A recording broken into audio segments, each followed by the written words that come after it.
حضرت حاجر علیہ السلام کو بہت توکل تھا اللہ پر جب حضرت اسماعیل کو پیاس لگی تو کیا حضرت حاجر نے کوئی اسٹرگل نہیں کیا، صرف ہاتھ اٹھا کر کے دعا مانگی؟ نہیں،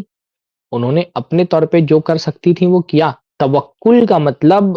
اسٹرگل سے جی چرانا نہیں ہے۔ بہت سارے لوگ توکل کا مطلب سمجھتے ہیں ترک اسباب، کی اسباب چھوڑ دیے جائیں، نہیں، توکل کا مطلب اسباب کو چھوڑ دینا نہیں ہے، جو مینز ہیں، کیونکہ دنیا دارالاسباب ہے نا، اللہ تعالیٰ نے دنیا کو دارالاسباب بنایا ہے، یہاں پر جو بھی اللہ تعالیٰ کرتا ہے وہ کسی سبب کے تحت کرتا ہے، تو دنیا کیونکہ دارالاسباب ہے، حضرت موسیٰ علیہ السلام کے لیے سمندر ویسے ہی پھٹ پڑ سکتا تھا، پر اللہ نے کہا کہ تم لاٹھی مارو، تم اپنا کوشش کرو، تم کو اپنا پارٹ کا کام کرنا ہے، باقی چیزیں ہم پر چھوڑ دو۔ حضرت مریم علیہ السلام جب حضرت عیسیٰ علیہ السلام پیدا ہونے والے تھے تو باغ میں چلی گئیں، اللہ چاہتا تو ویسے ہی ان کے لیے پیڑ سے کھجور گر جاتا، پر اللہ نے فرمایا وہ حزی الیکی بجذع النخلہ، آپ ہلکا سا ہلائیں پیڑ کو، آپ کے لیے اللہ تعالیٰ پیڑ سے گرا دے گا، تازہ کھجور گر جائیں گے، آپ کو اپنی کوشش کرنی ہے۔ حضرت حاجر نے توکل کا یہ مطلب نہیں سمجھا کہ میں بس بیٹھی رہوں اور ہاتھ اٹھا کر کے دعا کرتے رہوں، ان کے بس میں جو تھا وہ انہوں نے کیا، دوڑی وہ صفا سے مروہ، مروہ سے صفا، پھر بچے کو چھوڑ دیا صفا پر، پھر مروہ پہاڑی، آج کے دور میں آپ سوچیں اتنی سہولتوں کے باوجود بھی لوگ تھک جاتے ہیں،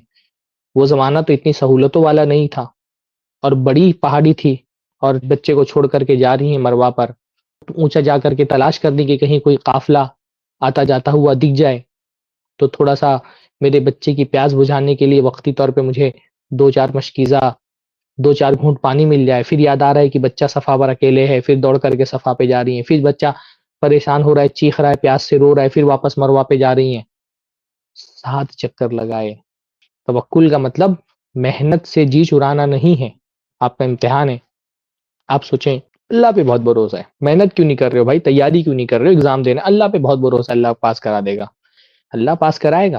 لیکن اللہ تعالیٰ نے مدد کے لیے شرط رکھی ہے کہ تم اپنی بھی محنت کرو، تم کو اپنا اسٹرگل کرنا پڑے گا، تم کو اپنے حصے کا کام آپ کو کرنا ہے،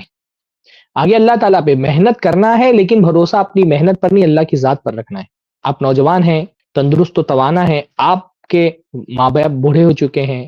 آپ کی بیوی ہے، آپ کے بچے ہیں، اب ان بیوی کو، ان بچوں کو، ان کو کھلانا پلانا یہ اب آپ کی ذمہ داری ہے، آپ کو گھر سے باہر نکلنا ہے، آپ کو جاب تلاش کرنی ہے، آپ کو کوئی کاروبار کرنا ہے، آپ کو ہاتھ پیر مارنا ہے، آپ کو اپنی کوشش کرنی ہے۔ توکل کا مطلب یہ قطعی نہیں ہوتا کہ میں گھر پہ بیٹھے رہوں، مجھے بہت اللہ کی ذات پہ بھروسہ ہے، اللہ تعالیٰ کہیں سے رزق کا انتظام کر دے، یہ توکل نہیں ہے۔ آپ اپنی محنت کریں، پر آپ یہ یاد رکھیں کہ یہ محنت اسی وقت رنگ لائے گی جب اللہ چاہے گا، میری کوششیں اسی وقت کامیاب ہوں گی جب اللہ تعالیٰ چاہے گا، میرا اسٹرگل، مجھ کو، میں محنت تو کر رہا ہوں پر مجھے بھروسہ اپنی محنت پر نہیں، اللہ کی ذات پر ہے، میں اسباب اختیار کروں گا پر ان اسباب کو مؤثر بنانے والی ذات اللہ تعالیٰ کی ہے، یہ توکل کا معنی ہے۔ تو انہوں نے اپنے طور پہ اسٹرگل کیا اور لمبا اسٹرگل ہوا، 7 چکر لگائے، اللہ تعالیٰ چاہتا تو 1 چکر میں بھی پانی دے سکتا تھا، پر اللہ نے 7 چکر لگوائے۔ کبھی کبھی ہماری زندگی میں بھی یہ ہوتا ہے، چکر لگا رہے ہیں، چکر لگا رہے ہیں، مسئلہ حل نہیں ہو رہا، پریشانی دور نہیں ہو رہی، کامیابی نہیں مل رہی، ہم سوچ رہے ہیں کہ اللہ تعالیٰ کیا ہم سے ہو گیا ہے، نہیں،